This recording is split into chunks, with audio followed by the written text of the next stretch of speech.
ನೀವು ನೋಡ್ತಾ ಇದ್ದೀರಾ ರಿಪಬ್ಲಿಕ್ ಕನ್ನಡ, ಇದು ನಿಮ್ಮ ಧ್ವನಿ.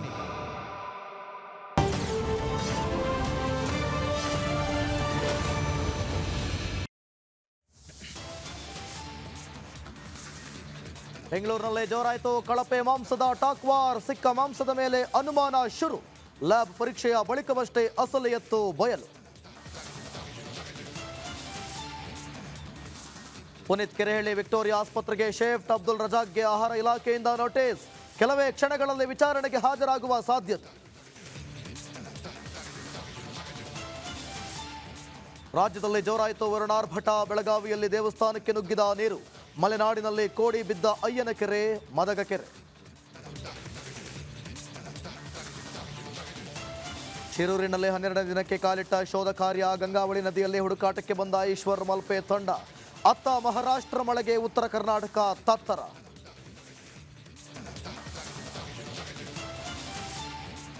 ಮೈಸೂರಲ್ಲಿ ಚಾಮುಂಡೇಶ್ವರಿ ವರ್ಧಂತಿ ಮಹೋತ್ಸವ. ನಾಡದೇವತೆಯ ದರ್ಶನಕ್ಕೆ ಬಂದ ರಾಜವಂಶಸ್ಥರು. ಪೂಜೆ ಬಳಿಕ ಚಿನ್ನದ ಪಲ್ಲಕ್ಕಿ ಉತ್ಸವಕ್ಕೆ ಚಾಲನೆ.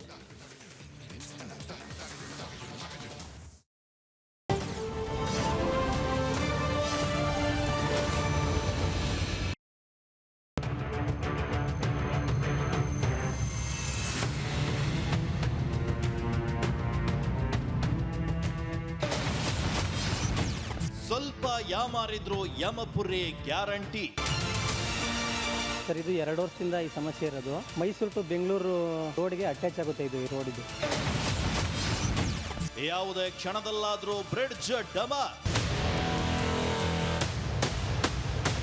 ಅಧಿಕಾರಿಗಳು ತುಂಬಾ ನಿರ್ಲಕ್ಷ್ಯ. ಈ ಬ್ರಿಡ್ಜ್ ನೋಡಿ ಅದ್ಯಾವ ಮಟ್ಟಿಗೆ ಇದೆ ಅಂತ. ಹಳ್ಳದ ದಂಡೆಯಲ್ಲಿ ನಿರ್ಮಿಸಿರುವಂತಹ ಸೇತುವೆಯ ಸ್ಥಿತಿ ಅಬ್ಬಾ ಭಯಾನಕ. ಒಂದ್ ಕ್ಷಣ ಎದೆ ಜಲ್ಲ ಎನಿಸುವಂತಿದೆ. ಯಾವಾಗ ಬೇಕಾದ್ರೂ ಕುಸಿದು ಜನರ ಪ್ರಾಣಕ್ಕೆ ಕುತ್ತನ್ನ ತರಬಹುದು. ಈ ಡೇಂಜರ್ ದೃಶ್ಯಗಳು ಕಂಡು ಬಂದಿದ್ದು ರಾಮನಗರ ತಾಲೂಕಿನ ಜೋಗಿದೊಡ್ಡಿ ಗ್ರಾಮದಲ್ಲಿ. ಜಸ್ಟ್ ಅರ್ಧ ಪಿಲ್ಲರ್ ಮೇಲೆ ಈ ಬ್ರಿಡ್ಜ್ ನಿಂತಿದೆ.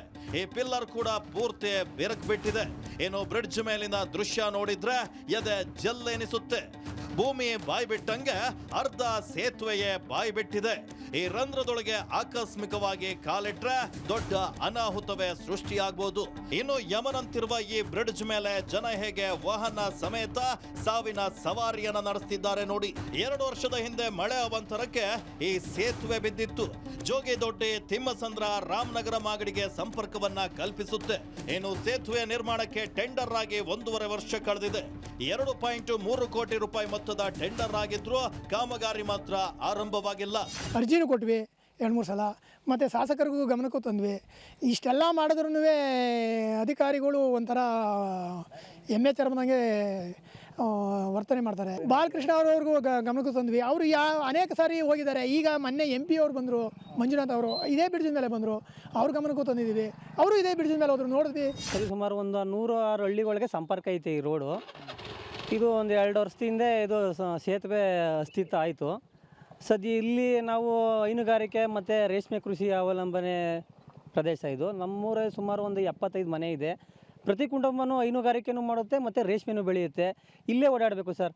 ಈ ಸೇತುವೆ ಈ ಥರ ಆಗೈತೆ. ಟೆಂಡರ್ ಆಗಿದ್ರು ಕಾಮಗಾರಿ ಶುರು ಮಾಡೋದ್ರಲ್ಲಿ ಗುತ್ತಿಗೆದಾರರು ತಡ ಮಾಡ್ತಾ ಇದ್ರು.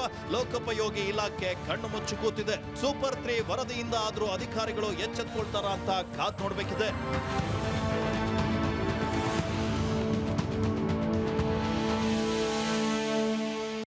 ಇದು ರಾಮನಗರ ಮತ್ತು ಜೋಗಿದೊಡ್ಡಿಗೆ ಸಂಪರ್ಕ ಕಲ್ಪಿಸುವಂಥ ರಸ್ತೆಯ ಸೇತುವೆ. ಈ ಸೇತುವೆ ಮೇಲ್ಭಾಗದಲ್ಲಿ ನಾನು ತೋರಿಸ್ತೇನೆ. ಯಾಕೆಂದರೆ ಇದು ತುಂಬ ಏನು ಶಿಥಿಲಾವಸ್ಥೆಯನ್ನು ತಲುಪಿಸ್ತಕ್ಕಂಥ ಹಿನ್ನೆಲೆಯಲ್ಲಿ ಈಗಾಗಲೇ ಇದಕ್ಕೆ ಟೆಂಡರ್ ಆಗಿದ್ರೂ ಕೂಡ ಕಾಮಗಾರಿಯನ್ನು ಯಾಕೆ ಆರಂಭ ಮಾಡಿಲ್ಲ ಅಂತನ್ನುವಂಥದ್ದು ಪ್ರಮುಖವಾದಂಥ ವಿಚಾರ. ಈಗ ನೋಡಿ, ಇದೇ ರಸ್ತೆಯಲ್ಲಿ ಇಲ್ಲಿ ಟ್ರ್ಯಾಕ್ಟರ್ಗಳು ಓಡಾಡುತ್ತೆ. ರೈತರ ಟ್ರ್ಯಾಕ್ಟರ್ಗಳು, ರೈತರು ಪ್ರತಿನಿತ್ಯ ಹುಲ್ಲು ಸಾಗಾಣಿಕೆಯನ್ನು ಮಾಡ್ತಾರೆ. ಜೊತೆಗೆ ಶಾಲಾ ಮಕ್ಕಳು ಕೂಡ ಇದೇ ಭಾಗದಲ್ಲಿ ಕೂಡ ಸಂಚಾರವನ್ನು ಮಾಡ್ತಾರೆ. ಶಾಲಾ ವಾಹನಗಳು ಕೂಡ ಓಡಾಡ್ತವೆ. ಒಂದು ವೇಳೆ ಈ ಸೇತುವೆ ಅಂತಹ ಸಂದರ್ಭದಲ್ಲಿ ಏನಾದರೂ ಕುಸಿದರೆ ಏನಾದರೂ ಪ್ರಾಣ ಪ್ರಾಣಾಪಾಯ ಸಂಭವಿಸಿದ್ರೆ ಯಾರು ಹೊಣೆ ಅಂತನ್ನುವಂಥದ್ದು ಇಲ್ಲಿನ ಸಾರ್ವಜನಿಕರ ಪ್ರಶ್ನೆಯಾಗಿದೆ. ಯಾಕಂದರೆ ಯಾವ ಮಟ್ಟದಲ್ಲಿದೆ ಸೇತುವೆ ಅಂತನ್ನುವುದನ್ನು ತೋರಿಸ್ತೇನೆ ಈಗಾಗಲೇ. ಯಾಕಂದರೆ ಆ ಬಿದ್ದಂತಹ ಮಹಾಮಳೆಗೆ ದೊಡ್ಡ ಮಟ್ಟದ ಕೋಡಿ ಹರಿದಿತ್ತು. ಈ ಒಂದು ಹಳ್ಳ ಉಕ್ಕಿ ಹರಿದಿದ್ದಂಥ ಸಂದರ್ಭದಲ್ಲಿ ಈ ಸೇತುವೆ ಶಿಥಿಲಾವಸ್ಥೆಯನ್ನು ತಲುಪಿತು. ಅಂದರೆ ಈ ಸೇತುವೆ ಬಿದ್ದೋಯ್ತು. ಈ ಸಂದರ್ಭದಲ್ಲಿ ಯಾರೂ ಕೂಡ ಓಡಾಡಬಾರದು ಅಂತ ತಡೆಗೋಡೆಯನ್ನು ಹಾಕಿದ್ರು. ಆದರೆ ಪ್ರತಿನಿತ್ಯ ಜನರು ಓಡಾಡಬೇಕಾದ್ರೆ ತಮ್ಮ ಊರಿಗೆ ಸಂಪರ್ಕ ಕಲ್ಪಿಸಬೇಕಂದ್ರೆ ಅನಿವಾರ್ಯವಾಗಿ ಪರ್ಯಾಯ ವ್ಯವಸ್ಥೆಯನ್ನು ಮಾಡಿಕೊಳ್ಳುವಂಥ ಪ್ರಯತ್ನವನ್ನು ಮಾಡಿದ್ರು. ಅದು ಸಾಧ್ಯವಾಗದೇ ಇದ್ದಾಗ ಶಿಥಿಲಾವಸ್ಥೆಯಲ್ಲಿ ಇರತಕ್ಕಂತಹ ಡೇಂಜರಸ್ ಆದಂತಹ ಸೇತುವೆಯಲ್ಲೇ ಕೂಡ ಜನರು ಈಗ ಓಡಾಟವನ್ನು ಮಾಡ್ತಾ ಇದ್ದಾರೆ. ಇಲ್ಲಿನ ಜನರು ಪ್ರಮುಖವಾಗಿ ಒಂದು ರಿಕ್ವೆಸ್ಟನ್ನು ಮಾಡ್ತಾ ಇರುವಂಥದ್ದು ಅಧಿಕಾರಿಗಳು ಮತ್ತು ಜನಪ್ರತಿನಿಧಿಗಳಿಗೆ ಏನಂತಂದರೆ, ನಾವು ಪ್ರತಿನಿತ್ಯ ಇದೇ ರಸ್ತೆಯಲ್ಲಿ ಓಡಾಡಬೇಕಾಗಿದೆ. ಈಗ ದೃಶ್ಯದಲ್ಲಿ ನೋಡಿ, ಒಂದು ಮಗುವನ್ನು ಕೂರಿಸ್ಕೊಂಡು ಅವರು ಕೂಡ ಈ ಸೇತುವೆಯನ್ನು ದಾಟ್ತಾ ಇದ್ದಾರೆ. ಅಂತಂದರೆ ಈ ಸೇತುವೆ ಬಹಳ ಡೇಂಜರಸ್ ಆಗಿದೆ. ಅಕಸ್ಮಾತ್ ಬಿದ್ದರೆ ಯಾರು ಹೊಣೆ ಅಂತನ್ನುವಂಥದ್ದು ಇಲ್ಲಿನ ಜನರ ಪ್ರಶ್ನೆ ಆಗಿದೆ. ಯಾಕಂದರೆ ಈ ಹಳ್ಳ ಪ್ರತಿನಿತ್ಯ ಏನಾದರೂ ಮಳೆ ಹೆಚ್ಚಾದಂಥ ಸಂದರ್ಭದಲ್ಲಿ ಹೆಚ್ಚಿನ ಪ್ರಮಾಣದಲ್ಲಿ ಈ ಹಳ್ಳದಲ್ಲಿ ನೀರು ಹರಿಯುತ್ತೆ. ಏನಾದರೂ ಬೇರೆ ಭಾಗದಲ್ಲಿ ಆಗ್ತಿರ್ತಕ್ಕಂಥ ಮಳೆ ಮತ್ತೊಮ್ಮೆ ಏನಾದರೂ ಇಲ್ಲಿ ಆಗಿದಂಥ ಸಂದರ್ಭದಲ್ಲಿ ಖಂಡಿತವಾಗಿ ಈ ಸೇತುವೆ ಸಂಪೂರ್ಣವಾಗಿ ಕುಸಿತಾ ಇತ್ತು. ಆದರೆ ಈ ಸೇತುವೆ ಸಂಪೂರ್ಣವಾಗಿ ಕುಸಿಯುವ ಮುನ್ನವೇ ಕೂಡ ಅಧಿಕಾರಿಗಳು ಜನಪ್ರತಿನಿಧಿಗಳು ಎಚ್ಚೆತ್ತುಕೊಳ್ಬೇಕಾಗಿದೆ. ಈಗಾಗಲೇ ಏನು ಟೆಂಡರ್ ಆಗಿದೆ, ಆ ಟೆಂಡರ್ ಆಗಿರ್ತಕ್ಕಂಥ ವ್ಯಕ್ತಿಯನ್ನು ಸ್ಥಳಕ್ಕೆ ಕರೆಸಬೇಕು. ಸ್ಥಳದಲ್ಲೇ ಕೂಡ ತಕ್ಷಣದಲ್ಲಿಯೇ ಕೂಡ ಈ ಒಂದು ಸೇತುವೆ ಕಾಮಗಾರಿಯನ್ನು ಆರಂಭ ಮಾಡಬೇಕು ಅಂತನ್ನುವಂಥದ್ದು ಇಲ್ಲಿನ ಜನರ ಒತ್ತಾಯವಾಗಿರುವಂಥದ್ದು.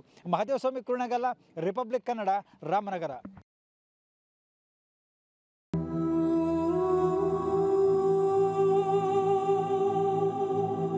ಇದಕ್ಕೋಸ್ಕರ ಒಂದು 2-3 ಸಲ ವಿಷಯನೂ ಕುಡಿಯೋಕೆ ಹೊಟ್ಟೋಗ್ಬಿಟ್ಟಿದ್ದೆ. ಏನಕ್ಕಪ್ಪ ಬೇಕು ಜೀವನ ನನಗೆ. ಸೂರಿಗಾಗಿ ವಿಶೇಷ ಚೇತನರ ಪರದಾಟ.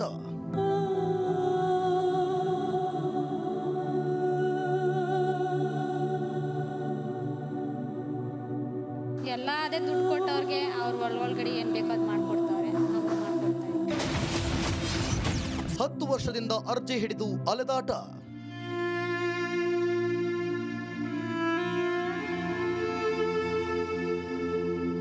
ಒಂದು ಕೈಯಲ್ಲಿ ದಾಖಲೆಗಳ ಕವರ್, ಕಂಕುಳದಲ್ಲಿ ಬಡಿಗೆ ಹಿಡಿದು ನಡೆಯುತ್ತಿರುವ ವಿಶೇಷ ಚೇತನ. ಹುಟ್ಟಿದ 4 ವರ್ಷದಿಂದ ಅಂಗವಿಕಲನಾಗಿ ಬಡಿಗೆ ಹಿಡಿದು ಆಟೋ ಓಡಿಸುತ್ತಿರುವ ಈತನ ಹೆಸರು ರಮೇಶ್. ಬೆಂಗಳೂರು ಗ್ರಾಮಾಂತರ ದೊಡ್ಡಬಳ್ಳಾಪುರ ತಾಲೂಕಿನ ತೂಬಗೆರೆ ಗ್ರಾಮದವರು. ಬಾಡಿಗೆ ಮನೆಯಲ್ಲಿ ವಾಸವಿರುವ ವಿಶೇಷ ಚೇತನ ಕಳೆದ 10 ವರ್ಷಗಳಿಂದ ಸರ್ಕಾರದ ಸೈಟ್ಗಾಗಿ ಹೋರಾಟ ನಡೆಸುತ್ತಿದ್ದಾನೆ. ಮದುವೆಯಾಗಿ ಒಬ್ಬ 9ನೇ ತರಗತಿ ಮಗನಿದ್ದು ಈತನಿಗೆ ಯಾವುದೇ ಆಸ್ತಿ ಅಂತಸ್ತು ಅನ್ನೋದು ಇಲ್ಲ. ಕಳೆದ 20 ವರ್ಷಗಳಿಂದಲೂ ಬಾಡಿಗೆ ಮನೆಯಲ್ಲಿರೋ ಈತ ಇದೀಗ 4,000 ಕೊಟ್ಟು ಬಾಡಿಗೆ ಮನೆ ನಿರ್ವಹಣೆ ಮಾಡುತ್ತಿದ್ದಾನೆ. ಗ್ರಾಮ ಪಂಚಾಯಿತಿಯಿಂದ ಹಿಡಿದು ಸಿಎಂ ವರೆಗೂ ನನಗೆ ಒಂದು ಸೈಟ್ ಕೊಡಿ ಅಂತ ಅರ್ಜಿ ಸಲ್ಲಿಸಿದ್ರು. ಈತನ ಅರ್ಜಿಗಳಿಗೆ ಬೆಲೆಯೇ ಇಲ್ಲ. ವಿಶೇಷ ಚೇತನವಾಗಿದ್ರು ಸ್ವಾವಲಂಬಿಯಾಗಿ ಆಟೋ ಓಡಿಸುವ ಈತ ಇದರಲ್ಲಿ ಬಂದ ಸಂಪಾದನೆಯಿಂದ ಇವರ ಕುಟುಂಬ ಜೀವನ ನಡೆಸುತ್ತಿದೆ. ಸೈಟ್ ಕೊಡಿ ಅಂತ ಎಷ್ಟೇ ಅಲದ್ರು ಇಂತಹ ನಿಜವಾದ ಫಲಾನುಭವಿಗಳಿಗೆ ಇದುವರೆಗೂ ಸೈಟ್ ಕೊಡುವ ಕೆಲಸವನ್ನ ಯಾವೊಬ್ಬ ಅಧಿಕಾರಿ ಮಾಡಿಲ್ಲ. ಸುಮಾರು ನಾನು 15 ವರ್ಷದಿಂದ ಓಡಾಟ ಮಾಡ್ತಾ ಇದ್ದೀನಿ. ಎಲ್ಲೆಲ್ಲೋ ಹೋಗಿ ಕೇಳ್ಕೊತಾ ಇದ್ದೀನಿ. ಯಾವುದೇ ಜಿಲ್ಲಾ ಅಧಿಕಾರಿಗಳಾಗಲಿ ಯಾವರೇ ಆಗಲಿ ನನಗೆ ಹೆಲ್ಪ್ ಮಾಡ್ತಾಯಿಲ್ಲ. ಈ KH ಮುನಿಯಪ್ಪನ ಹತ್ರನೂ ಹೋಗಿದ್ವಿ. ಅವರು 4-5 ಸಲ ಲೆಟ್ರ್ ಕೊಟ್ಟವ್ರೆ, ಕೊಟ್ರಿ ಪಾಪ ಇಂಥವ್ರು ಕೊಡ್ತಿದ್ದ ನಿಂಗೆ ಯಾರು ಕೊಡ್ತೀರಾ ಅಂತ ಹೇಳವ್ರೆ. ತಿರ್ಗಿ ಆಮೇಲೆ ಸಿದ್ದರಾಮಯ್ಯ ಸ್ವಾಮಿಯವ್ರಿಗೂ ಅವರು ಹೇಳವ್ರೆ, ಅವರು ಕೊಡ್ರಿ ಇಂಥವ್ರು ಕೊಡ್ತೀನಿ ಯಾರು ಕೊಡ್ತೀರಾ, DC ಸಾಹೇಬರು ಹೇಳವ್ರೆ. 15 ವರ್ಷ ಆಯಿತು ಮದುವೆ ಆಗಿ. 15 ವರ್ಷದಿಂದ ಇದೇ ಊರಲ್ಲಿ ಇದ್ದೀವಿ. ನಾವು ಕೆಲ್ಸಕ್ಕೆ ಹೋಗ್ತಾ ಇದ್ವಿ, ಅವರು ಆಟೋ ಓಡಿಸ್ತಾವ್ರೆ. ಮಾಡ್ಕೊಂಡು ಹಿಂಗೆ ಬಾಡಿಗೆ ಕಟ್ಕೊಂಡು ಆ ಮನೆ ಈ ಮನೆ ತಿರ್ಕೊಂಡು ಸಂಸಾರ ಮಾಡ್ಕೊಂಡಿದ್ದೀವಿ. ಸೈಟ್ ಕೇಳ್ತಾನೆ ಇದ್ದೀವಿ, ಅವ್ರನ್ನ ಕೊಡ್ತೀವಿ ಅಂತಾರೆ. ಈಗ ಈ ವರ್ಷ ಆಗಲಿ ಎಲೆಕ್ಷನ್ ಆಗಲಿ ಅದಾಗಲಿ ಇದಾಗಲಿ ಅಂತ ಹೇಳ್ತಾನೆ ಅವರೇ. ಯಾವುದಾದ್ರೂ ಯಾರು ಮೆಂಬರ್ಗಳು ಬಂದ್ರೂ ಮಾಡಿಕೊಡ್ತಾ ಇಲ್ಲ ನಮಗೆ.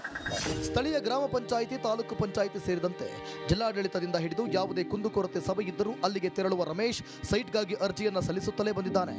ಮೌಖಿಕವಾಗಿ ಅಧಿಕಾರಿಗಳು ಸ್ಥಳೀಯ ಗ್ರಾಮ ಪಂಚಾಯಿತಿಗೆ ಸೈಟ್ ಕೊಡುವಂತೆ ತಿಳಿಸಿದ್ರು. ಈತನ ಬಗ್ಗೆ ಪಂಚಾಯಿತಿಯು ಗಮನ ಹರಿಸಿಲ್ಲ. ಜೀವನ ನಡೆಸಲು ಆಟೋ ಓಡಿಸುತ್ತಿರುವ ರಮೇಶ್ ಪತ್ನಿ ಕೂಡ ಗಾರ್ಮೆಂಟ್ಸ್ನಲ್ಲಿ ಕೆಲಸ ಮಾಡ್ತಿದ್ದು ಇವರಿಬ್ಬರ ಒಂದು ಸಣ್ಣ ಮನೆಯ ಕನಸು ಇದುವರೆಗೂ ನೆರವೇರಿಲ್ಲ. ತೂಬಗೆರೆ ಪಂಚಾಯಿತಿ ವ್ಯಾಪ್ತಿಯಲ್ಲಿ ಹಲವು ಸರ್ಕಾರಿ ಜಾಗಗಳನ್ನು ಗುರುತಿಸಿದ್ದರೂ ಇವರಿಗೆ ಮಾತ್ರ ಸೈಟ್ ಸಿಕ್ಕಿಲ್ಲ. ಸರ್ 40 ವರ್ಷದಿಂದನೂ ನೋಡ್ತಾ ಇದ್ದೀನಿ. ನಮ್ಮೂರಲ್ಲಿ ಹಲಸಿನಕಾಯಿ ಮಾರ್ಕೊಂಡು ಜೀವನ ಮಾಡ್ತಾ ಇದ್ದೆ. ಇವತ್ತು ಪಾಪ ಕಾಲಿಲ್ಲ, SC ಹುಡುಗ, ಸ್ವಂತ ಕಾಲ ಮೇಲೆ ನಿಂತ್ಕೊಳ್ಳೋಕ್ಕೆ ಕಾಲಿಲ್ಲ, ಆದ್ರೂ ಆಟೋ ತೊಗೊಂಡು ಆಟೋ ಓಡಿಸ್ಕೊಂಡು ಜೀವನ ಮಾಡ್ತಾ ಇದ್ದಾನೆ. ಮನೆ ಇಲ್ಲ ಇರೋದಕ್ಕೆ. ಅವ್ರೇನು ದೊಡ್ಡ ಬಂಗ್ಲೆ ಕೇಳ್ತಾ ಇಲ್ಲ ಸರ್, ಸಣ್ಣದಾಗಿ ಒಂದು ಸೈಟ್ ಕೊಡಿ, ಊರಲ್ಲಿರೋ ಜನ ಎಲ್ಲ ದುಡ್ಡು ಹಾಕ್ಬಿಟ್ಟು ಮನೆ ಕಟ್ಕೊಡ್ತೀವಿ ಅಂತ ಹೇಳಿದ್ವಿ. ಆದರೂ ಇಲ್ಲ. ಕೇಳಿದ್ರೆ ಜಾಗ ಇಲ್ಲ ಅಂತಾರೆ. ಸರ್ 10 ಸರ್ವೆ ನಂಬರ್ ಕೊಟ್ಟಿದ್ದೀವಿ, ಸರ್ವೆ ಮಾಡಿಸಿ ಅಂತೇಳಿ, ಇನ್ನೂ ಏನೂ ರೆಸ್ಪಾನ್ಸ್ ಇಲ್ಲ. ಕೇಳಿದ್ರೆ ಜಾಗ ಇಲ್ಲ ಅಂತ ಹೇಳ್ತಾರೆ. ಯಾರ್ಯಾರಿಗೋ ಕೊಟ್ಟಿದ್ದಾರೆ, ನಾವು ಬೇರೆಯವ್ರಿಗೆ ಕೊಡಬಾರ್ದು ಅನ್ನೋ ಉದ್ದೇಶ ಇಲ್ಲ. ಇವ್ರು ಕೊಡಿ. ಅಧಿಕಾರಿಗಳು ಮನಸ್ಸು ಮಾಡಿದರೆ ಒಂದೇ ವಾರದಲ್ಲಿ ಈ ಬಡ ಅಂಗವಿಕಲನಿಗೆ ಸೈಟ್ ಕೊಡಬಹುದು. ಆದರೆ ಇಂತಹ ನಿಜವಾದ ಫಲಾನುಭವಿ ಅಂಗವಿಕಲನಿಗೆ ಸೈಟ್ ಕೊಡದೆ ಅಧಿಕಾರಿಗಳು ನಿರ್ಲಕ್ಷ್ಯ ಮಾಡಿರೋದು ನಿಜಕ್ಕೂ ದುರಂತ. ಸೂಪರ್ 3ಯಲ್ಲಿ ವರದಿ ಆದ್ಮೇಲೆ ಆದರೂ ಸೈಟ್ ಕೊಡ್ತಾರಾ ಅಂತ ಕಾದು ನೋಡಬೇಕಿದೆ. ಮಂಜುನಾಥ್ ದಿನ್ನೂರು, ರಿಪಬ್ಲಿಕ್ ಕನ್ನಡ, ದೇವನಹಳ್ಳಿ.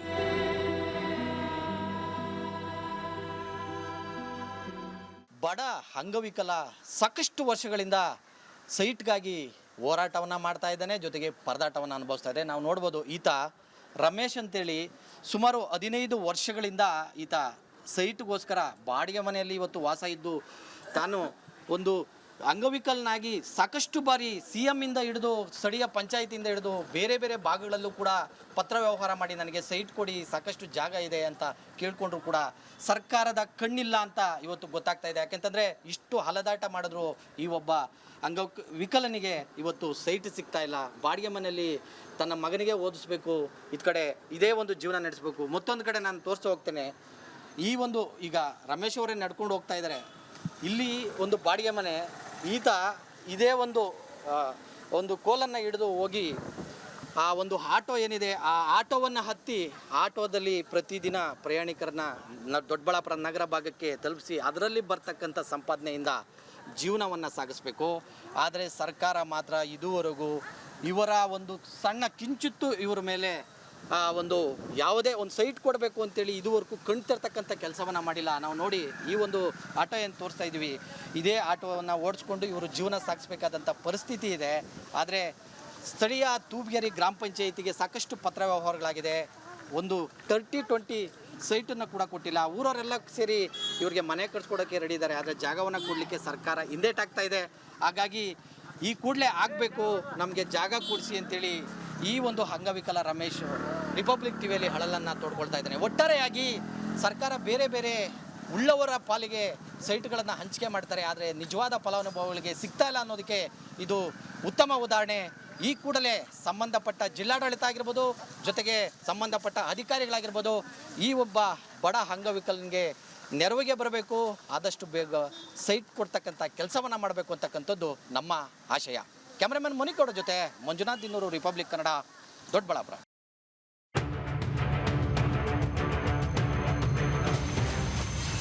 ಈ ಶಾಲೆಯ ಸ್ಥಿತಿ ನೋಡಿದ್ರೆ ನಿಮ್ಮ ರಕ್ತ ಕುದಿಯುತ್ತೆ. ಸಾಲಿಗೆ ಹಚ್ಚಿರಿ, ಗೌರ್ಮೆಂಟ್ ಸಾಲಿಗೆ ಹಚ್ಚಿರಿ, ಅದು ಇದು ಅಂತ ಹೇಳಾಗ ಬರ್ತಾರೆ. ಮತ್ತು ಸಾಲಿ ರಿಪೇರಿ ಯಾವಾಗ ಮಾಡಬೇಕು? ಸ್ವಲ್ಪ ಯಾವಾರಿದ್ರೂ ಶಾಲಾ ಮಕ್ಕಳ ಜೀವಕ್ಕೆ ಹಾನಿ. ವೀಕ್ಷಕರೇ, ನಿಮಗೆ ಈ ದೃಶ್ಯ ತೋರಿಸ್ತೀವಿ ನೋಡಿ. ಎಲ್ಲರೂ ಮನೆ ಹೊರಗೆ ಸೇಫ್ಟಿಗಾಗಿ ನೆಟ್ ಹಾಕೋದನ್ನ ನೋಡಿದ್ದೀವಿ, ಆದರೆ ಬಿಲ್ಡಿಂಗ್ ಒಳಗೆ ನೆಟ್ ಹಾಕೋದನ್ನ ನೋಡಿದ್ದೀರಾ? ನಾವು ತೋರಿಸ್ತೀವಿ ನೋಡಿ.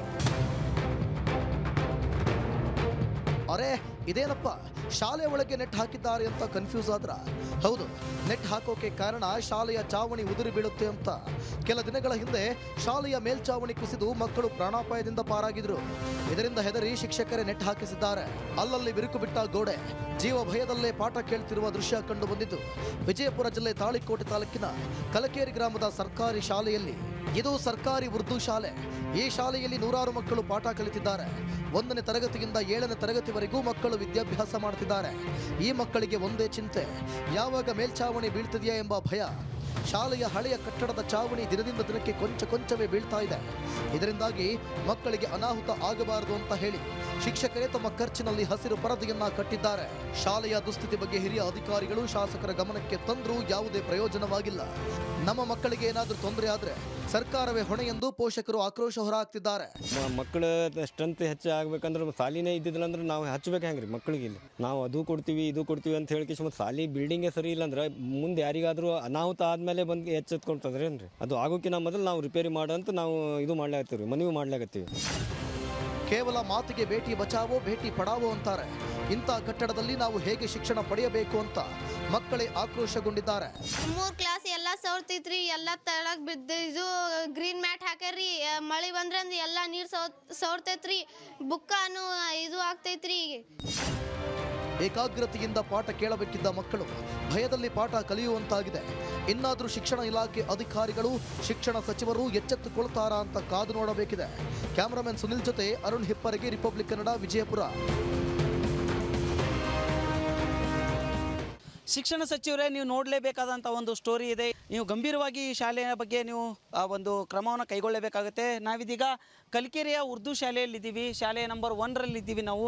ಈ ಶಾಲೆಯ ಒಂದು ದುಸ್ಥಿತಿಯನ್ನು ನೀವು ನೋಡಿದ್ರೆ ದಂಗಾಗೋದಂತೂ ಗ್ಯಾರಂಟಿ. ಯಾಕಂದರೆ ಇಲ್ಲಿ ನೂರಾರು ಮಕ್ಕಳು ವಿದ್ಯಾಭ್ಯಾಸವನ್ನು ಮಾಡ್ತಾ ಇದ್ದಾರೆ. ಅವರ ಕಲಿಯುವಂಥ ಶಾಲಾ ಕೊಠಡಿಯ ಒಂದು ಮೇಲ್ಛಾವಣಿಯನ್ನು ನೀವು ನೋಡ್ತಾ ಹೋದರೆ ನೀವು ನೋಡ್ರಿ, ಈ ರೀತಿಯಾದಂಥ ಒಂದು ಮೇಲ್ಛಾವಣಿ ಉದುರ್ತಾ ಇದೆ. ಈ ಮಕ್ಕಳ ಮೇಲೆ ಈ ಕಲ್ಲು ಗೀಳು ಬೀಳಬಾರ್ದು ಅಂತೇಳಿ ಶಿಕ್ಷಕರೇ ತಮ್ಮ ಸ್ವಂತ ಖರ್ಚಲ್ಲಿ ಒಂದು ಗ್ರೀನ್ ಮ್ಯಾಟನ್ನು ಹಾಕಿ ಇಲ್ಲಿ ಮಕ್ಕಳಿಗೆ ಒಂದು ಅನುಕೂಲವನ್ನು ಮಾಡಿಕೊಟ್ಟಿದ್ದಾರೆ. ಆದರೆ ಮಕ್ಕಳು ಜೀವ ಭಯದಲ್ಲಿ ಇಲ್ಲಿ ಪಾಠವನ್ನು ಕಲಿಯುವಂಥ ಒಂದು ಪ್ರಮೇಯ ಇಲ್ಲಿ ಉಂಟಾಗಿರುವಂಥದ್ದು. ಯಾಕಂದರೆ ಈಗ ಆಲ್ರೆಡಿ ನೋಡ್ತಾ ಇರ್ಬೋದು ನೀವು ದೃಶ್ಯದಲ್ಲಿ, ಕಲ್ಲು ಮಣ್ಣು ಏನು ಉದುರಿ ಈಗ ಗ್ರೀನ್ ಮ್ಯಾಟ್ ಸಹಿತ ಉಚ್ಚಿ ಬೀಳುವಂಥ ಒಂದು ಪರಿಸ್ಥಿತಿಯಲ್ಲಿದೆ. ಇದೇ ರೀತಿ ಆದರೆ ಮಳೆ ಬಂದರೆ ಸಾಕು, ಇಲ್ಲಿ ಸಂಪೂರ್ಣವಾಗಿ ಸೋರುತ್ತೆ. ಈ ಸೋರುವಂಥ ಸಂದರ್ಭದಲ್ಲಿ ಮಕ್ಕಳನ್ನು ಶಿಕ್ಷಕರು ಹೊರಗಡೆ ಕೂಡಿಸಿ ಪಾಠ ಮಾಡುವಂಥ ಒಂದು ಪರಿಸ್ಥಿತಿ ಎದುರಾಗಿರುವಂಥದ್ದು. ಈ ರೀತಿ ಯಾಕಂದರೆ ಇಲ್ಲಿ ನೂರಾರು ಜನ ಮಕ್ಕಳು, ಬಡ ಮಕ್ಕಳು ಇಲ್ಲಿ ವಿದ್ಯಾಭ್ಯಾಸ ಮಾಡ್ತಾರಂದರೆ ಶಾಲಾ ಕೊಠಡಿ ಸಂಪೂರ್ಣವಾಗಿ ಗುಣಮಟ್ಟದ್ದಾಗಿರಬೇಕು. ಶಿಕ್ಷಣ ಗುಣಮಟ್ಟ ಅಷ್ಟೇ ಅಲ್ಲ, ಶಿಕ್ಷಣದ ಜೊತೆಗೆ ಅವರು ಕಲಿಯುವಂಥ ಕಟ್ಟಡವೂ ಸಹಿತ ಗುಣಮಟ್ಟದ್ದಾಗಿರಬೇಕು ಅಂತೇಳಿ ಇಲ್ಲಿ ಪಾಲಕರು ಸಾಕಷ್ಟು ಜನ ಬಂದು ಸಾಕಷ್ಟು ಬಾರಿ ಹಿರಿಯ ಅಧಿಕಾರಿಗಳ ಗಮನಕ್ಕೆ ಸಹಿತ ತಂದಿದ್ದಾರೆ. ಖುದ್ದಾಗಿ ಮೊನ್ನೆ MLA ಅವರು ಸಹಿತ ಇಲ್ಲಿ ಯಾರು ಕ್ಷೇತ್ರದ ಶಾಸಕರಾಗಿರುವಂಥ ರಾಜುಗೌಡ ಅವರು ಸಹಿತ ಬಂದು ಭೇಟಿಯನ್ನು ಕೊಟ್ಟಿದ್ದಾರೆ. ಆದರೆ ಅವರು ರಿಪೇರಿ ಮಾಡಿಕೊಡುವಂಥ ಒಂದು ಭರವಸೆಯನ್ನು ಕೊಟ್ಟಿದ್ದಾರೆ ಅಂತ. ಯಾಕಂದರೆ ಅವರು ಸಹಿತ ಹೇಳಿದ್ರಂತೆ ಇಲ್ಲಿ, ಯಾಕಂದರೆ ಮುಖ್ಯಮಂತ್ರಿಗಳಿಂದ ನಮಗೆ ಇನ್ನೂವರೆಗೂ ಅನುದಾನ ಬಂದಿಲ್ಲ, ಅನುದಾನ ಬಂದರೆ ಅದರಲ್ಲಿ ಖಂಡಿತವಾಗಿಯೂ ನಾವು ಈ ಶಾಲೆಯನ್ನು ದುರಸ್ತಿ ಮಾಡಿ ಕೊಡ್ತೀವಿ ಅನ್ನುವಂಥ ಒಂದು ಭರವಸೆಯನ್ನು ಕೊಟ್ಟಿದ್ದಾರಂತೆ. ಇಲ್ಲಿ ಪಾಲಕರು ಏನು ಹೇಳ್ತಾ ಇರುವಂಥದ್ದು, ಸರ್ಕಾರ ನಮ್ಗೆ 5 ಗ್ಯಾರಂಟಿ ಏನು ಕೊಡ್ತಾ ಇದ್ದೀವಿ, 5 ಗ್ಯಾರಂಟಿಗಳು ಬೇಕಾಗಿಲ್ಲ, ನಮ್ಮ ಮಕ್ಕಳಿಗೆ ಸಮರ್ಪಕವಾದಂಥ ಶಿಕ್ಷಣ ಜೊತೆಗೆ ಗುಣಮಟ್ಟದ ಕಟ್ಟಡ ಕೊಟ್ಟರೆ ಸಾಕು ಅಂತೇಳಿ ಇಲ್ಲಿ ಪಾಲಕರು ಒತ್ತಾಯನ ಮಾಡ್ತಾ ಇರುವಂಥದ್ದು. ಇನ್ನಾದರೂ ಸಹಿತ ಶಿಕ್ಷಣ ಅಧಿಕಾರಿಗಳಾಗಲಿ ಅಥವಾ ಶಿಕ್ಷಣ ಸಚಿವರಾಗಲಿ ಎಚ್ಚೆತ್ತು ಈ ಕಟ್ಟಡಗಳತ್ತ ಗಮನ ಹರಿಸ್ತಾರ ಅನ್ನೋದನ್ನು ಸಹಿತ ನಾವು ಕಾದು ನೋಡಬೇಕಾಗತ್ತೆ. ಕ್ಯಾಮರಾಮನ್ ಸುನಿಲ್ ಜೊತೆ ಅರುಣ್ ಇಪ್ಪರಿಗೆ, ರಿಪಬ್ಲಿಕ್ ಕನ್ನಡ, ವಿಜಯಪುರ.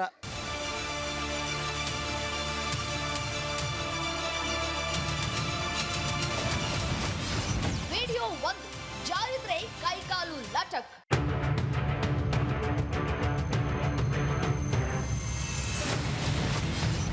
ಬಿದ್ರೆ ಯೂನಿಫಾರ್ಮ್ ಗಲೀಜ್.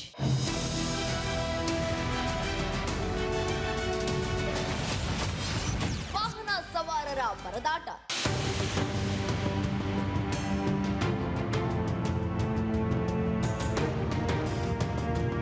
ಈ ರಸ್ತೆಯಲ್ಲಿ ನಡೆದಾಡಬೇಕು ಅಂದ್ರೆ 8 ಗುಂಡಿಗೆ ಬೇಕು. ಸ್ವಲ್ಪ ಯಾಮರಿದ್ರು ಜಾರಿ ಕೈಕಾಲು ಲಟಕ್ ಅನ್ನತ್ತೆ. ನೋಡಿ ರಸ್ತೆ ಎಷ್ಟೊಂದು ಕೆಸರಾಗಿದೆ. ಇಂತಹ ಕೆಸರು ರಸ್ತೆಯಲ್ಲಿ ಬಾಣಂತಿಯರು, ಮಹಿಳೆಯರು, ಶಾಲಾ ಮಕ್ಕಳು, ವಯೋವೃದ್ಧರು ನಡೆದಾಡುವುದಕ್ಕೆ ನಿತ್ಯ ಪರದಾಟ ನಡೆಸಬೇಕಿದೆ. ಲಕ್ಷ್ಮೇಶ್ವರ ಪುರಸಭೆ ವ್ಯಾಪ್ತಿಯ 2ನೇ ವಾರ್ಡ್ನಲ್ಲಿ ಇದೀಗ ಒಂದು ತಿಂಗಳ ಹಿಂದೆನೇ ಈ ಒಂದು ರಸ್ತೆಯನ್ನು JCBಯಿಂದ ಅಗೆದು ಇಲ್ಲಿವರೆಗೂ ಕೂಡ ಯಾವುದೇ ಕಾಂಟ್ರಾಕ್ಟರ್ ಆಗಲಿ ಯಾರ ಸಂಬಂಧಪಟ್ಟ ಅಧಿಕಾರಿಗಳಾಗಲಿ ಇದನ್ನು ಹೊಳ್ಳಿ ನೋಡಿಲ್ಲ. ಅದಕ್ಕಿದು ರೈತರ ಓಣಿ ಆಗಿರೋದ್ರಿಂದ, ಒಂದು ವಯೋವೃದ್ಧರ ಹೆಚ್ಚಿಗೆ ಇರೋದ್ರಿಂದ ಇಲ್ಲಿ ಅಡ್ಡಾಡಕ್ಕೆ ಭಾಳ ಸಮಸ್ಯೆ ಆಗೈತಿ. ಇದನ್ನು ನಾವು ಪುರಸಭೆ ಮುಖ್ಯಾಧಿಕಾರಿಗಳು ಕೇಳಿದ್ರೆ, ಹೊಳ್ಳಿ ಕಾಂಟ್ರಾಕ್ಟ್ದಾರಿಗೆ ಕೇಳಿದ್ರೆ ಹಾರಿಕೆ ಉತ್ತರನ ಕೊಡ್ತಾರ ಹೊರತು ಇದಕ್ಕೆ ಯಾವುದೇ ಒಂದು ಕ್ರಮವನ್ನು ತಗೊಳ್ತಾ ಇಲ್ಲ. ಇನ್ನು ವಾಹನ ಸವಾರರ ಪಾಡಂತೂ ಮಾತ್ರ ಹೇಳತೀರದು. ಈ ನರಕ ಸದೃಶ್ಯ ರಸ್ತೆ ಇರೋದು ಗದಗ ಜಿಲ್ಲೆಯ ಲಕ್ಷ್ಮೇಶ್ವರ ಪಟ್ಟಣದ ಸೋಮೇಶ್ವರ ದೇವಸ್ಥಾನ ರಸ್ತೆ, ಭಜಂತ್ರಿ ಓಣಿಯ ರಸ್ತೆ ಹಾಗೂ ದುದು ನಾನಾ ದರ್ಗಾದಲ್ಲಿ. ಈಗಾಗಲೇ ಸಾಕಷ್ಟು ಜನರು ಈ ರಸ್ತೆಯಲ್ಲಿ ಎದ್ದು ಬಿದ್ದು ಗಾಯಗೊಂಡು ಆಸ್ಪತ್ರೆಗೆ ದಾಖಲಾಗಿದ್ದಾರೆ. ಇವನು ಹೇಳಕ್ ಹೋದ್ರ ನನಗೆ ಸಂಬಂಧ ಇಲ್ಲ, ನಿನಗೆ ಸಂಬಂಧ ಇಲ್ಲ ಅಂತಾರ ನೆಂಬರ್ಗಳು ಇವ್ರು. ಮತ್ತು ನಾವೇನು ಮಾಡ್ಬೇಕು? ಅದಕ್ಕೆ ಸಂಬಂಧ ಇಲ್ಲ ಅಂದ್ರೆ ಏನು ಮಾಡೋದೈತಿ? ನಾವು ಏನು ಮಾಡ್ಬೇಕು ಹೇಳು? ನಾವು ಮಾಡ್ಬೇಕಾ? ಓಟ್ ಹಾಕ ಮುಂದೆ ಯವ್ವ ಯಾಕೆ ಕಾಲು ಬೀಳ್ತಾರ, ಓಟ್ ಹಾಕಿ ಸಿಡಿದು ಮನೆಯಾಗಿರ್ತಾರ. ಮತ್ತು ನಾವು ಏನು ಮಾಡ್ಬೇಕು ಹೇಳ್ರಿ? ಹಂಗಾರೆ ನೀವು ನೋಡ್ರಿ, ಮೊನ್ನೆ ಒಂದು ಮುದುಕ್ ಬಿತ್ತು ದವಾಖಾನ್ಯಾಗ ಐತಿ, ಮೊನ್ನೆ ಒಂದು ಮುದುಕ್ ಬಿತ್ತು ಸತ್ತು. ಏನು ಮಾಡ್ಬೇಕು ನಾವು? ಆ ಮುದುಕ್ ಸಾಯ ಬದ್ಲಿ ಅವ್ರ ಸತ್ರ ಸಹ ಇನ್ನು ಮತ್ತೆ ಏನು ಮಾಡೋದೈತಿ ಹೇಳ್ರಿ? ಹಂಗಾರ ಹಿಂಗೆ ಮಾಡಿದ್ರೆ ಹೆಂಗ?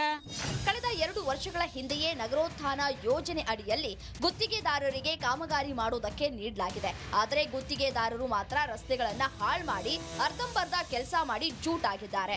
ಅಲ್ರಿ, ಇಲ್ಲಿ ಎಲ್ಲ ರೈತಾಪಿ ಮಂದಿ ಹೋಗಾಕ ಬರಂಗಿಲ್ಲ ಇಲ್ಲಿ ದಾರ್ಯಾಗ. ಮತ್ತು ಬೆಂಗಳೂರಿನಿಂದ ಅಲ್ಲಿಂದ ದೇವಸ್ಥಾನ ಮಂದಿ ಬರ್ತಾರೆ, ಎಲ್ಲ ಜಿಲ್ಲಾ ಹಾಸನ ಮಂಡ್ಯ ಎಲ್ಲ ಬರ್ತಾರೆ. ಅವ್ರು ನೋಡಿ ಎಲ್ಲ ನಮ್ಗೆ ಉಗಳಾಕತ್ತಾರ. ಇಲ್ಲಿ ದೊಡ್ಡ ದೇವಸ್ಥಾನ ಮುಂದೆ ನೋಡ್ರಿ ಅದು ಹೆಂಗೈತಿ ಆಕಾರ. ಹೇಳಿ ಸಾಕಾಗಿತ್ತು. ಎಲ್ಲ ಅಧಿಕಾರಿಗಳಿಗೆ ಹೇಳಿದ್ರು ಕೇರ ಮಾಡೋದು. ರಾಮಣ್ಣ ಅವರು MLA ಇದ್ದಾಗ 2 ವರ್ಷ ಮುಂದೆ ಪೂಜೆ ಮಾಡಿ ಹೋಗ್ಯಾರ, ಇನ್ನೂವರೆಗೆ ಓಪನಿಂಗ್ ಆಗಿಲ್ಲ. ರಸ್ತೆ ಕಾಮಗಾರಿ ಆರಂಭ ಮಾಡದಿದ್ರೆ ತಹಶೀಲ್ದಾರ್ ಕಚೇರಿ ಹಾಗೂ ಪುರಸಭೆ ಕಚೇರಿಗೆ ಬೀಗ ಹಾಕಿ ಹೋರಾಟ ಮಾಡುವ ಎಚ್ಚರಿಕೆಯನ್ನ ನೀಡಿದ್ದಾರೆ ಸ್ಥಳೀಯರು. ರಸ್ತೆ ಇಷ್ಟೊಂದು ಕೆಸರಾಗಿ ಎಕ್ಕುಟ್ ಹೋಗಿದ್ರು ಯಾರು ಕ್ಯಾರೆ ಅಂತಿಲ್ಲ. ಸೂಪರ್ 3ಯಲ್ಲಿ ವರದಿ ಪ್ರಸಾರ ಆದ್ಮೇಲಾದ್ರೂ ಎಚ್ಚೆತ್ಕೊಳ್ತಾರಾ? ಕಾದ್ ನೋಡೋಣ. ಗದಗ ಜಿಲ್ಲೆಯ ಲಕ್ಷ್ಮೇಶ್ವರ ಪಟ್ಟಣದ 23 ವಾರ್ಡ್ಗಳಲ್ಲಿ ನಗರೋತ್ಥಾನ ಯೋಜನೆಯಡಿಯಲ್ಲಿ ರಸ್ತೆ ಕಾಮಗಾರಿ ಆರಂಭ ಮಾಡಲಾಗಿದೆ. ಕಳೆದ 2 ವರ್ಷಗಳಿಂದ ರಸ್ತೆ ಕಾಮಗಾರಿ ಆರಂಭವಾದರೂ ಕೂಡ ಈವರೆಗೆ ಪೂರ್ಣವಾಗಿಲ್ಲ. ಹೀಗಾಗಿ ರಸ್ತೆಗಳು ಕೂಡ ಏನು ನಡೆದಾಡಿಕೊಂಡು ಬರದಾಡುವಂಥ ಪರಿಸ್ಥಿತಿ ನಿರ್ಮಾಣವಾಗಿದೆ. ನಾವಿಲ್ಲಿ ದೃಶ್ಯದಲ್ಲಿ ಸಹ ನೋಡ್ತಾ ಇರ್ಬೋದು.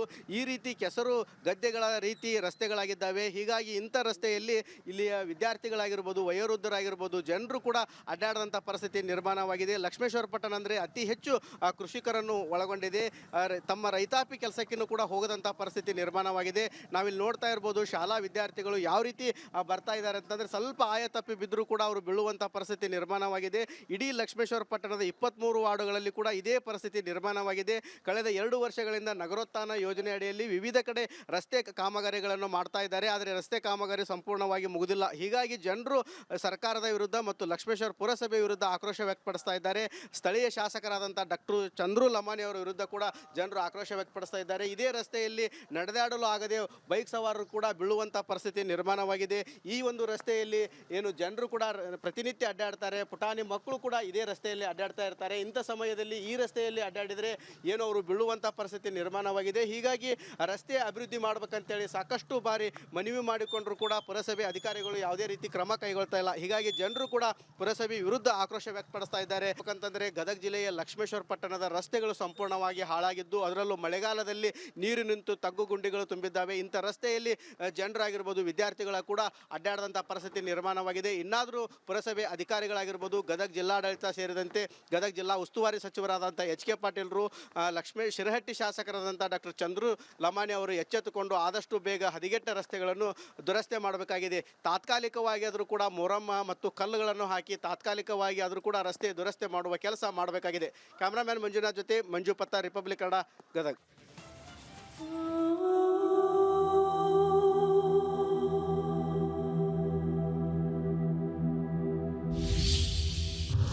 ಪಯಸ್ವಿನಿ ಅಬ್ಬರಕ್ಕೆ ಕೊಚ್ಚಿ ಹೋದ ಸೇತುವೆ.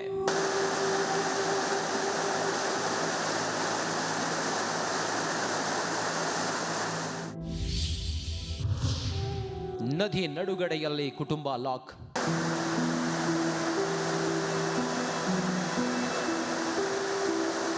ಮೈದುಂಬಿ ಹರಿಯುತ್ತಿರುವ ಪಯಸ್ವಿನಿ ನದಿಯಾಚೆ ಅತಂತ್ರವಾಗಿ ನಿಂತಿರುವ ದಂಪತಿ. ಸೂಪರ್ 3 ಕ್ಯಾಮೆರಾ ಕಂಡ ತಕ್ಷಣ ಕೈ ಮುಗಿಯುತ್ತಿರುವ ಗಂಡ ಹೆಂಡತಿ. ಈ ಮನ ಕಲುಕುವ ದೃಶ್ಯ ಕಂಡುಬಂದಿದ್ದು ಕೊಡಗು ಜಿಲ್ಲೆಯ ಮಡಿಕೇರಿ ತಾಲೂಕಿನ ಕೊಯನಾಡು ಗ್ರಾಮದಲ್ಲಿ. ಸಂಪಾಜೆ ಗ್ರಾಮ ಪಂಚಾಯಿತಿ ವ್ಯಾಪ್ತಿಯ ಕೊಯನಾಡು ಗ್ರಾಮದಲ್ಲಿ ಪಯಸ್ವಿನಿ ನದಿ ಉಕ್ಕಿ ಹರಿಯುತ್ತಿದೆ. ನದಿಯಾಚೆ ಲಿಂಗಪ್ಪ ಕುಟುಂಬ ಸಿಲುಕಿಕೊಂಡಿದೆ. 60 ವರ್ಷಗಳಿಂದ ನದಿ ಪಕ್ಕದಲ್ಲೇ ವಾಸ ಮಾಡುತ್ತಿದ್ದಾರೆ.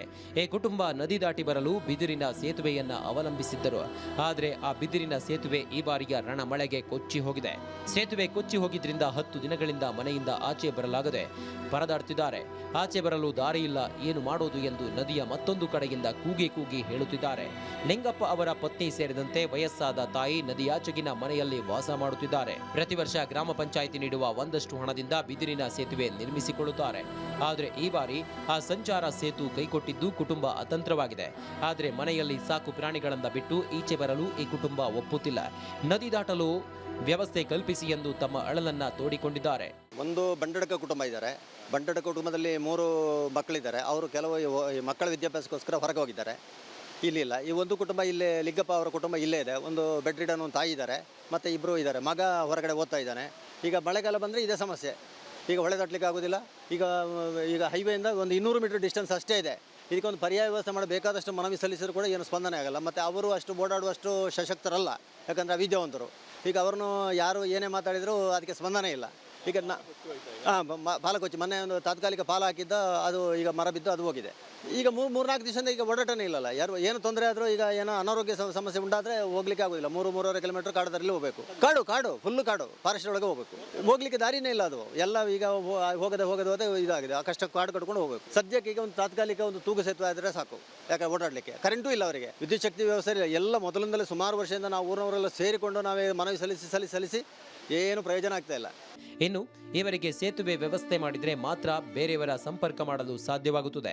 ಮನೆಯಲ್ಲಿ ಯಾವ ರೀತಿ ಜೀವನ ಸಾಗಿಸುತ್ತಿದ್ದಾರೆಂದು ಗೊತ್ತಿಲ್ಲ. ಸೂಪರ್ 3 ವರದಿ ನೋಡಿಯಾದರೂ ಸಂಬಂಧಪಟ್ಟವರು ಎಚ್ಚೆತ್ತುಕೊಳ್ಬೇಕು. ಇಲ್ಲದಿದ್ರೆ ಸೂಪರ್ 3 ನಿಮ್ಮನ್ನ ಬಿಡೋದಿಲ್ಲ.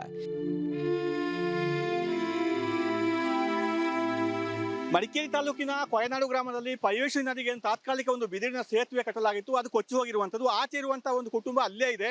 ಕಳೆದ 10 ದಿವಸಗಳಿಂದ ಅವರಿಗೆ ಈಚೆ ಬರ್ಲಿಕ್ಕೆ ಆಗ್ತಾ ಇಲ್ಲ. ಆ ಸೇತುವೆ ಯಾವ ರೀತಿ ಇದೆ ಅಂತ ನಿಮಗೆ ತೋರಿಸ್ತೀವಿ ನೋಡಿ. ಇದು ಪ್ರತಿ ವರ್ಷ ಗ್ರಾಮ ಪಂಚಾಯಿತಿಯ ವತಿಯಿಂದ, ಗ್ರಾಮ ಪಂಚಾಯಿತಿ ಸಹಾಯಧನದ ವತಿಯಿಂದ ಅವರೇ ಈ ಒಂದು ತಾತ್ಕಾಲಿಕ ಬ್ರಿಡ್ಜ್ ಅನ್ನು ನಿರ್ಮಾಣ ಮಾಡ್ತಾರೆ, ಬಿದಿರಿನ ಸೇತುವೆ ಅಂತ ಹೇಳಿ. ಇದು ಪ್ರತಿ ವರ್ಷ ನಿರ್ಮಾಣ ಮಾಡುವಂಥ ಸೇತುವೆ. ಇದು ಒಂದು ಮರಕ್ಕೆ ಕಟ್ಟಿ ಸೇತುವೆ ಮಾಡುವಂಥದ್ದು. ಆದರೆ ಇತ್ತೀಚೆಗೆ ಸೂರ್ಯ ಧಾರಾಕಾರ ಮಳೆಗೆ ಸಂಪೂರ್ಣವಾಗಿ ಅಲ್ಲಿ ಆ ಮರ ಬಿದ್ದೋಗಿದೆ. ಆ ಮರ ಬಿದ್ದ ಕಾರಣ ಸೇತುವೆ ಕೂಡ ಆ ಕಡೆ ಅರ್ಧ ಕಟ್ಟಾಗಿದೆ. ಆದ್ದರಿಂದ ಈಗ ಆ ಕಡೆ ಇರುವಂಥ ಆ ಕುಟುಂಬ ಏನಿದೆ ಅವರಿಗೆ ಇಲ್ಲಿಗೆ ಬರ್ಲಿಕ್ಕೆ ಆಗ್ತಾ ಇಲ್ಲ ಈಚೆ. ಈಗ 10 ದಿವಸಗಳಿಂದ ಅವರು ಆಚೆನೇ ಇದ್ದಾರೆ. ಅವರಿಗೆ ತಾತ್ಕಾಲಿಕ ಒಂದು ವ್ಯವಸ್ಥೆ ಮಾಡಬೇಕಾಗಿದೆ. ಈಗ ಈ ನದಿ ತುಂಬಿ ಹರಿತಾ ಇದೆ. ನಮ್ಮ ನದಿಯಲ್ಲಿ ನೀರು ಇರುವವರೆಗೆ ಅವರು ಈಚೆ ಬರಲಾಗ್ತಿಲ್ಲ. ಅಂದರೆ ಆ ಕುಟುಂಬದಲ್ಲಿ ಈಗ 3 ಜನ ಇದ್ದಾರೆ. ಒಬ್ಬ ವಯಸ್ಸಾದ ಅಜ್ಜಿ ಕೂಡ ಇದ್ದಾರೆ. ಆಸ್ಪತ್ರೆಗೆ ಬರಬೇಕಂತ ಹೇಳಿ ಬರ್ಲಿಕ್ಕೆ ಆಗಲ್ಲ. ಮತ್ತು ಅವರಿಗೆ ಈ ಕಡೆ ಸಂಚಾರಕ್ಕೆ ಈ ಕಡೆ ಸಂಪರ್ಕನೇ ಇಲ್ಲ. ಈಗ ಅವರು ಆಚೆ ಹೋದರೆ ಫಾರೆಸ್ಟ್ ಇದೆ, ಆಚೆ ಹೋಗ್ಲಿಕ್ಕೆ ಆಗಲ್ಲ. ಆದ್ದರಿಂದ ನಮಗೆ ತಾತ್ಕಾಲಿಕ ವ್ಯವಸ್ಥೆ ಮಾಡಿಕೊಡಿ ಅಂತ ಹೇಳಿ ಅವರು ಕೇಳಿಕೊಳ್ತಾ ಇದ್ದಾರೆ. ಮತ್ತು ಈಗ ನಾವು ಈ ಸ್ಥಳಕ್ಕೆ ಭೇಟಿ ನೀಡಿದ ಸಂದರ್ಭ ಗ್ರಾಮ ಪಂಚಾಯತ್ ಅಧ್ಯಕ್ಷರು ಬಂದಿದ್ದರು, PWD ಇಂಜಿನಿಯರ್ ಕೂಡ ಬಂದಿದ್ದರು. ಅವರು ಈಗ PWD ಇಂಜಿನಿಯರ್ ಹೇಳ್ತಾರೆ, ಈಗ ಫಾರೆಸ್ಟ್ ಅವರು ಕ್ಲಿಯರೆನ್ಸ್ ಕೊಟ್ಟರೆ ನಾವೊಂದು ಕಾಲು ಸೇತುವೆ ಮಾಡಲಿಕ್ಕೆ ವ್ಯವಸ್ಥೆ ಮಾಡ್ತೀವಿ ಅಂತ ಅವ್ರು ಹೇಳ್ತಾ ಇದ್ದಾರೆ. ಮತ್ತು ಗ್ರಾಮ ಪಂಚಾಯತ್ ಅಧ್ಯಕ್ಷರು ಹೇಳ್ತಾರೆ ನಾವು ಏನು ಮಾಡಬೇಕಂತ ಹೇಳಿ ಜಿಲ್ಲಾ ಪಂಚಾಯತ್ ಅಧಿಕಾರಿಗಳು ಮಾತಾಡಿ ವ್ಯವಸ್ಥೆ ಮಾಡ್ತೀವಿ ಅಂತ ಅವ್ರು ಹೇಳ್ತಾ ಇದ್ದಾರೆ. ನೋಡೋಣ. ಈಗ ಸದ್ಯಕ್ಕೆ ಆ ಕುಟುಂಬ 4 ಮನೆ ಇದೆ. ಆದರೆ ಇರುವಂಥದ್ದು ಈಗ 1 ಮನೆಯಲ್ಲಿ 3 ಜನ, ಇನ್ನು ಬಾಕಿ ಇರುವವರು ಮಕ್ಕಳ ವಿದ್ಯಾಭ್ಯಾಸಕ್ಕೆ ಹೊರಗೆ ಹೋಗಿದ್ದಾರೆ, ಕಷ್ಟ ಅಂತ ಹೇಳಿ. ಈಗ ಈ ಒಂದು ಕುಟುಂಬಕ್ಕೆ ಏನು ವ್ಯವಸ್ಥೆ ಮಾಡ್ತಾರೆ ಅಂತ ಹೇಳುವಂಥದ್ದು ಕಾದು ನೋಡೋಣ. ಕ್ಯಾಮರಾ ಪರ್ಸನ್ ಯುವಕರ ಜೊತೆ ಅನುಕಾರ್ಯಪ್ಪ, ರಿಪಬ್ಲಿಕ್ ಕನ್ನಡ, ಕೊಡಗು.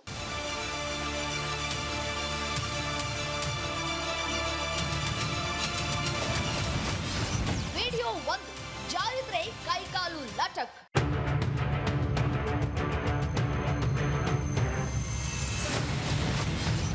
ಬಿದ್ರೆ ಯೂನಿಫಾರ್ಮ್ ಗಲೀಜ್.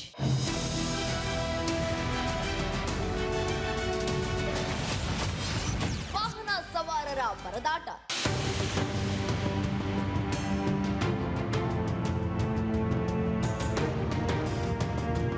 ಈ ರಸ್ತೆಯಲ್ಲಿ ನಡೆದಾಡಬೇಕು ಅಂದ್ರೆ 8 ಗುಂಡಿಗೆ ಬೇಕು. ಸ್ವಲ್ಪ ಯಾಮಾರಿದ್ರು ಜಾರಿ ಕೈಕಾಲು ಲಟಕ್ ಅನ್ನತ್ತೆ.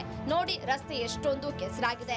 ಇಂತಹ ಕೆಸರು ರಸ್ತೆಯಲ್ಲಿ ಬಾಣಂತಿಯರು, ಮಹಿಳೆಯರು, ಶಾಲಾ ಮಕ್ಕಳು, ವಯೋವೃದ್ಧರು ನಡೆದಾಡುವುದಕ್ಕೆ ನಿತ್ಯ ಪರದಾಟ ನಡೆಸಬೇಕಿದೆ. ಲಕ್ಷ್ಮೇಶ್ವರ ಪುರಸಭೆ ವ್ಯಾಪ್ತಿಯ 2ನೇ ವಾರ್ಡ್ನಲ್ಲಿ ಇದೀಗ ಒಂದು ತಿಂಗಳ ಹಿಂದೆನೇ ಈ ಒಂದು ರಸ್ತೆಯನ್ನು JCBಯಿಂದ ಅಗೆದು ಇಲ್ಲಿವರೆಗೂ ಕೂಡ ಯಾವುದೇ ಕಾಂಟ್ರಾಕ್ಟರ್ ಆಗಲಿ ಯಾರ ಸಂಬಂಧಪಟ್ಟ ಅಧಿಕಾರಿಗಳಾಗಲಿ ಇದನ್ನು ಹೊಳ್ಳಿ ನೋಡಿಲ್ಲ. ಅದಕ್ಕಿದು ರೈತರ ಓಣಿ ಆಗಿರೋದ್ರಿಂದ, ಒಂದು ವಯೋವೃದ್ಧರ ಹೆಚ್ಚಿಗೆ ಇರೋದ್ರಿಂದ ಇಲ್ಲಿ ಅಡ್ಡಾಡಕ್ಕೆ ಭಾಳ ಸಮಸ್ಯೆ ಆಗೈತಿ. ಇದನ್ನು ನಾವು ಪುರಸಭೆ ಮುಖ್ಯಾಧಿಕಾರಿಗಳು ಕೇಳಿದ್ರೆ, ಹೊಳ್ಳಿ ಕಾಂಟ್ರಾಕ್ಟ್ದಾರಿಗೆ ಕೇಳಿದ್ರೆ ಹಾರಿಕೆ ಉತ್ತರನ ಕೊಡ್ತಾರೆ ಹೊರತು ಇದಕ್ಕೆ ಯಾವುದೇ ಒಂದು ಕ್ರಮವನ್ನು ತಗೊಳ್ತಾ ಇಲ್ಲ. ಇನ್ನು ವಾಹನ ಸವಾರರ ಪಾಡಂತೂ ಮಾತ್ರ ಹೇಳತೀರದು. ಈ ನರಕ ಸದೃಶ್ಯ ರಸ್ತೆ ಇರುವುದು ಗದಗ ಜಿಲ್ಲೆಯ ಲಕ್ಷ್ಮೇಶ್ವರ ಪಟ್ಟಣದ ಸೋಮೇಶ್ವರ ದೇವಸ್ಥಾನ ರಸ್ತೆ, ಭಜಂತ್ರಿ ಓಣಿಯ ರಸ್ತೆ ಹಾಗೂ ದುದು ನಾನಾ ದರ್ಗಾದಲ್ಲಿ. ಈಗಾಗಲೇ ಸಾಕಷ್ಟು ಜನರು ಈ ರಸ್ತೆಯಲ್ಲಿ ಎದ್ದು ಬಿದ್ದು ಗಾಯಗೊಂಡು ಆಸ್ಪತ್ರೆಗೆ ದಾಖಲಾಗಿದ್ದಾರೆ. ಇವನು ಹೇಳಕ್ ಹೋದ್ರ ನನಗೆ ಸಂಬಂಧ ಇಲ್ಲ, ನಿನಗೆ ಸಂಬಂಧ ಇಲ್ಲ ಅಂತಾರ ನೆಂಬರ್ಗಳು ಇವ್ರು. ಮತ್ತು ನಾವೇನು ಮಾಡ್ಬೇಕು? ಅದಕ್ಕೆ ಸಂಬಂಧ ಇಲ್ಲ ಅಂದ್ರೆ ಏನು ಮಾಡೋದೈತಿ? ನಾವು ಏನು ಮಾಡ್ಬೇಕು ಹೇಳು? ನಾವು ಮಾಡ್ಬೇಕಾ? ಓಟ್ ಹಾಕ ಮುಂದೆ ಯವ್ವ ಯಾಕೆ ಕಾಲು ಬೀಳ್ತಾರ? ಓಟ್ ಹಾಕಿ ಸಿಡಿದ ಮನೆಯಾಗಿರ್ತಾರ. ಮತ್ತು ನಾವೇನು ಮಾಡ್ಬೇಕು ಹೇಳ್ರಿ? ಹಂಗಾರೆ ನೀವು ನೋಡ್ರಿ, ಮೊನ್ನೆ ಒಂದು ಮುದುಕ್ ಬಿತ್ತು ದವಾಖಾನ್ಯಾಗ ಐತಿ, ಮೊನ್ನೆ ಒಂದು ಮುದುಕ್ ಬಿತ್ತು ಸತ್ತು. ಏನು ಮಾಡ್ಬೇಕು ನಾವು? ಆ ಮುದುಕ್ ಸಾಯ ಬದ್ಲಿ ಅವ್ರ ಸತ್ರ ಸೈ ಇನ್ನು ಮತ್ತೆ ಏನು ಮಾಡೋದೈತಿ ಹೇಳ್ರಿ? ಹಂಗಾರ ಹಿಂಗೆ ಮಾಡಿದ್ರೆ ಹೆಂಗ? ಕಳೆದ 2 ವರ್ಷಗಳ ಹಿಂದೆಯೇ ನಗರೋತ್ಥಾನ ಯೋಜನೆ ಅಡಿಯಲ್ಲಿ ಗುತ್ತಿಗೆದಾರರಿಗೆ ಕಾಮಗಾರಿ ಮಾಡೋದಕ್ಕೆ ನೀಡಲಾಗಿದೆ. ಆದರೆ ಗುತ್ತಿಗೆದಾರರು ಮಾತ್ರ ರಸ್ತೆಗಳನ್ನ ಹಾಳು ಮಾಡಿ ಅರ್ಧಂಬರ್ಧ ಕೆಲಸ ಮಾಡಿ ಜೂಟಾಗಿದ್ದಾರೆ. ಅಲ್ರಿ, ಇಲ್ಲಿ ಎಲ್ಲ ರೈತಾಪಿ ಮಂದಿ ಹೋಗಾಕ ಬರಂಗಿಲ್ಲ ಇಲ್ಲಿ ದಾರ್ಯಾಗ. ಮತ್ತು ಬೆಂಗಳೂರಿನಿಂದ ಅಲ್ಲಿಂದ ದೇವಸ್ಥಾನ ಮಂದಿ ಬರ್ತಾರೆ. ಎಲ್ಲ ಜಿಲ್ಲಾ, ಹಾಸನ, ಮಂಡ್ಯ ಎಲ್ಲ ಬರ್ತಾರೆ. ಅವ್ರು ನೋಡಿ ಎಲ್ಲ ನಮ್ಗೆ ಹೋಗಾಕತ್ತಾರ. ಇಲ್ಲಿ ದೊಡ್ಡ ದೇವಸ್ಥಾನ ಮುಂದೆ ನೋಡ್ರಿ ಅದು ಹೆಂಗೈತಿ ಆಕಾರ. ಹೇಳಿ ಸಾಕಾಗಿತ್ತು. ಎಲ್ಲ ಅಧಿಕಾರಿಗಳಿಗೆ ಹೇಳಿದ್ರು ಕೇರ ಮಾಡೋದು. ರಾಮಣ್ಣ ಅವರು MLA ಇದ್ದಾಗ 2 ವರ್ಷ ಮುಂದೆ ಪೂಜೆ ಮಾಡಿ ಹೋಗ್ಯಾರ, ಇನ್ನೂವರೆಗೆ ಓಪನಿಂಗ್ ಆಗಿಲ್ಲ. ರಸ್ತೆ ಕಾಮಗಾರಿ ಆರಂಭ ಮಾಡದಿದ್ರೆ ತಹಶೀಲ್ದಾರ್ ಕಚೇರಿ ಹಾಗೂ ಪುರಸಭೆ ಕಚೇರಿಗೆ ಬೀಗ ಹಾಕಿ ಹೋರಾಟ ಮಾಡುವ ಎಚ್ಚರಿಕೆಯನ್ನ ನೀಡಿದ್ದಾರೆ ಸ್ಥಳೀಯರು. ರಸ್ತೆ ಇಷ್ಟೊಂದು ಕೆಸರಾಗಿ ಎಕ್ಕುಟ್ಟು ಹೋಗಿದ್ರು ಯಾರು ಕ್ಯಾರೆ ಅಂತಿಲ್ಲ. ಸೂಪರ್ 3ಯಲ್ಲಿ ವರದಿ ಪ್ರಸಾರ ಆದ್ಮೇಲಾದ್ರೂ ಎಚ್ಚೆತ್ಕೊಳ್ತಾರಾ? ಕಾದ್ ನೋಡೋಣ. ಗದಗ ಜಿಲ್ಲೆಯ ಲಕ್ಷ್ಮೇಶ್ವರ ಪಟ್ಟಣದ 23 ವಾರ್ಡ್ಗಳಲ್ಲಿ ನಗರೋತ್ಥಾನ ಯೋಜನೆಯಡಿಯಲ್ಲಿ ರಸ್ತೆ ಕಾಮಗಾರಿ ಆರಂಭ ಮಾಡಲಾಗಿದೆ. ಕಳೆದ 2 ವರ್ಷಗಳಿಂದ ರಸ್ತೆ ಕಾಮಗಾರಿ ಆರಂಭವಾದರೂ ಕೂಡ ಈವರೆಗೆ ಪೂರ್ಣವಾಗಿಲ್ಲ. ಹೀಗಾಗಿ ರಸ್ತೆಗಳು ಕೂಡ ಏನು ನಡೆದಾಡಿಕೊಂಡು ಬರದಾಡುವಂಥ ಪರಿಸ್ಥಿತಿ ನಿರ್ಮಾಣವಾಗಿದೆ. ನಾವಿಲ್ಲಿ ದೃಶ್ಯದಲ್ಲಿ ಸಹ ನೋಡ್ತಾ ಇರ್ಬೋದು. ಈ ರೀತಿ ಕೆಸರು ಗದ್ದೆಗಳ ರೀತಿ ರಸ್ತೆಗಳಾಗಿದ್ದಾವೆ. ಹೀಗಾಗಿ ಇಂಥ ರಸ್ತೆಯಲ್ಲಿ ಇಲ್ಲಿಯ ವಿದ್ಯಾರ್ಥಿಗಳಾಗಿರ್ಬೋದು, ವಯೋವೃದ್ಧರಾಗಿರ್ಬೋದು, ಜನರು ಕೂಡ ಅಡ್ಡಾಡದಂಥ ಪರಿಸ್ಥಿತಿ ನಿರ್ಮಾಣವಾಗಿದೆ. ಲಕ್ಷ್ಮೇಶ್ವರ ಪಟ್ಟಣ ಅಂದರೆ ಅತಿ ಹೆಚ್ಚು ಕೃಷಿಕರನ್ನು ಒಳಗೊಂಡಿದೆ. ತಮ್ಮ ರೈತಾಪಿ ಕೆಲಸಕ್ಕೂ ಕೂಡ ಹೋಗದಂಥ ಪರಿಸ್ಥಿತಿ ನಿರ್ಮಾಣವಾಗಿದೆ. ನಾವಿಲ್ಲಿ ನೋಡ್ತಾ ಇರ್ಬೋದು ಶಾಲಾ ವಿದ್ಯಾರ್ಥಿಗಳು ಯಾವ ರೀತಿ ಬರ್ತಾ ಇದ್ದಾರೆ ಅಂತಂದರೆ ಸ್ವಲ್ಪ ಆಯತಪ್ಪಿ ಬಿದ್ದರೂ ಕೂಡ ಅವರು ಬೀಳುವಂಥ ಪರಿಸ್ಥಿತಿ ನಿರ್ಮಾಣವಾಗಿದೆ. ಇಡೀ ಲಕ್ಷ್ಮೇಶ್ವರ ಪಟ್ಟಣದ 23 ವಾರ್ಡುಗಳಲ್ಲಿ ಕೂಡ ಇದೇ ಪರಿಸ್ಥಿತಿ ನಿರ್ಮಾಣವಾಗಿದೆ. ಕಳೆದ 2 ವರ್ಷಗಳಿಂದ ನಗರೋತ್ಥಾನ ಯೋಜನೆ ಅಡಿಯಲ್ಲಿ ವಿವಿಧ ಕಡೆ ರಸ್ತೆ ಕಾಮಗಾರಿಗಳನ್ನು ಮಾಡ್ತಾ ಇದ್ದಾರೆ. ಆದರೆ ರಸ್ತೆ ಕಾಮಗಾರಿ ಸಂಪೂರ್ಣವಾಗಿ ಮುಗಿದಿಲ್ಲ. ಹೀಗಾಗಿ ಜನರು ಸರ್ಕಾರದ ವಿರುದ್ಧ ಮತ್ತು ಲಕ್ಷ್ಮೇಶ್ವರ ಪುರಸಭೆ ವಿರುದ್ಧ ಆಕ್ರೋಶ ವ್ಯಕ್ತಪಡಿಸ್ತಾ ಇದ್ದಾರೆ. ಸ್ಥಳೀಯ ಶಾಸಕರಾದಂಥ ಡಾಕ್ಟರ್ ಚಂದ್ರು ಲಮಾನಿ ಅವರ ವಿರುದ್ಧ ಕೂಡ ಜನರು ಆಕ್ರೋಶ ವ್ಯಕ್ತಪಡಿಸ್ತಾ ಇದ್ದಾರೆ. ಇದೇ ರಸ್ತೆಯಲ್ಲಿ ನಡೆದಾಡಲು ಆಗದೆ ಬೈಕ್ ಸವಾರರು ಕೂಡ ಬೀಳುವಂಥ ಪರಿಸ್ಥಿತಿ ನಿರ್ಮಾಣವಾಗಿದೆ. ಈ ಒಂದು ರಸ್ತೆಯಲ್ಲಿ ಏನು ಜನರು ಕೂಡ ಪ್ರತಿನಿತ್ಯ ಅಡ್ಡಾಡ್ತಾರೆ. ಪುಟಾಣಿ ಮಕ್ಕಳು ಕೂಡ ಇದೇ ರಸ್ತೆಯಲ್ಲಿ ಅಡ್ಡಾಡ್ತಾ ಇರ್ತಾರೆ. ಇಂಥ ಸಮಯದಲ್ಲಿ ಈ ರಸ್ತೆಯಲ್ಲಿ ಅಡ್ಡಾಡಿದರೆ ಏನು ಅವರು ಬೀಳುವಂಥ ಪರಿಸ್ಥಿತಿ ನಿರ್ಮಾಣವಾಗಿದೆ. ಹೀಗಾಗಿ ರಸ್ತೆ ಅಭಿವೃದ್ಧಿ ಮಾಡಬೇಕಂತೇಳಿ ಸಾಕಷ್ಟು ಬಾರಿ ಮನವಿ ಮಾಡಿಕೊಂಡ್ರು ಕೂಡ ಪುರಸಭೆ ಅಧಿಕಾರಿಗಳು ಯಾವುದೇ ರೀತಿ ಕ್ರಮ ಕೈಗೊಳ್ತಾ ಇಲ್ಲ. ಹೀಗಾಗಿ ಜನರು ಕೂಡ ಪುರಸಭೆ ವಿರುದ್ಧ ಆಕ್ರೋಶ ವ್ಯಕ್ತಪಡಿಸ್ತಾ ಇದ್ದಾರೆ. ಯಾಕಂತಂದರೆ ಗದಗ ಜಿಲ್ಲೆಯ ಲಕ್ಷ್ಮೇಶ್ವರ ಪಟ್ಟಣದ ರಸ್ತೆಗಳು ಸಂಪೂರ್ಣವಾಗಿ ಹಾಳಾಗಿದ್ದು, ಅದರಲ್ಲೂ ಮಳೆಗಾಲದಲ್ಲಿ ನೀರು ನಿಂತು ತಗ್ಗು ಗುಂಡಿಗಳು ತುಂಬಿದ್ದಾವೆ. ಇಂಥ ರಸ್ತೆಯಲ್ಲಿ ಜನರಾಗಿರ್ಬೋದು, ವಿದ್ಯಾರ್ಥಿಗಳ ಕೂಡ ಅಡ್ಡಾಡದಂಥ ಪರಿಸ್ಥಿತಿ ನಿರ್ಮಾಣವಾಗಿದೆ. ಇನ್ನಾದರೂ ಪುರಸಭೆ ಅಧಿಕಾರಿಗಳಾಗಿರ್ಬೋದು, ಗದಗ ಜಿಲ್ಲಾಡಳಿತ ಸೇರಿದಂತೆ ಗದಗ ಜಿಲ್ಲಾ ಉಸ್ತುವಾರಿ ಸಚಿವರಾದಂಥ ಎಚ್ ಕೆ ಪಾಟೀಲರು, ಶಿರಹಟ್ಟಿ ಶಾಸಕರಾದಂಥ ಡಾಕ್ಟರ್ ಚಂದ್ರು ಲಮಾನಿ ಅವರು ಎಚ್ಚೆತ್ತುಕೊಂಡು ಆದಷ್ಟು ಬೇಗ ಹದಿಗೆಟ್ಟ ರಸ್ತೆಗಳನ್ನು ದುರಸ್ತಿ ಮಾಡಬೇಕಾಗಿದೆ. ತಾತ್ಕಾಲಿಕವಾಗಿ ಆದರೂ ಕೂಡ ಮೊರಮ್ಮ ಮತ್ತು ಕಲ್ಲುಗಳನ್ನು ಹಾಕಿ ತಾತ್ಕಾಲಿಕವಾಗಿ ಆದರೂ ಕೂಡ ರಸ್ತೆ ದುರಸ್ತಿ ಮಾಡುವ ಕೆಲಸ ಮಾಡಬೇಕಾಗಿದೆ. ಕ್ಯಾಮ್ರಾಮ್ಯಾನ್ ಮಂಜುನಾಥ್ ಜೊತೆ ಮಂಜು ಪತ್ತ, ರಿಪಬ್ಲಿಕ್ ಕನ್ನಡ, ಗದಗ.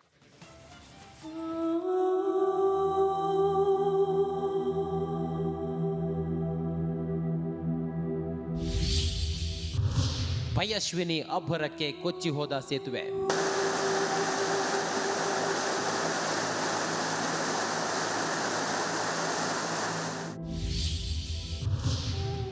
ನದಿ ನಡುಗಡೆಯಲ್ಲಿ ಕುಟುಂಬ ಲಾಕ್.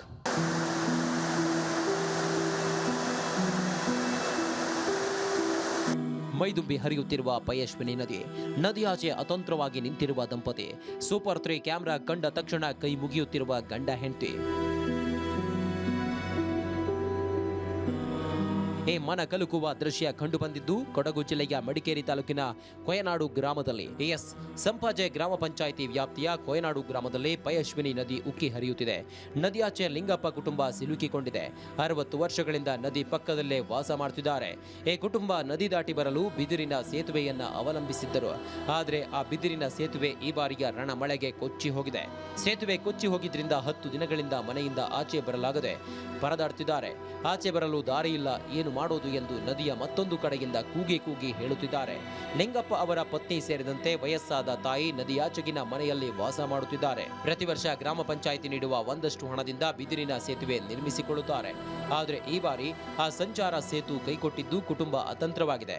ಆದರೆ ಮನೆಯಲ್ಲಿ ಸಾಕು ಪ್ರಾಣಿಗಳಿಂದ ಬಿಟ್ಟು ಈಚೆ ಬರಲು ಈ ಕುಟುಂಬ ಒಪ್ಪುತ್ತಿಲ್ಲ.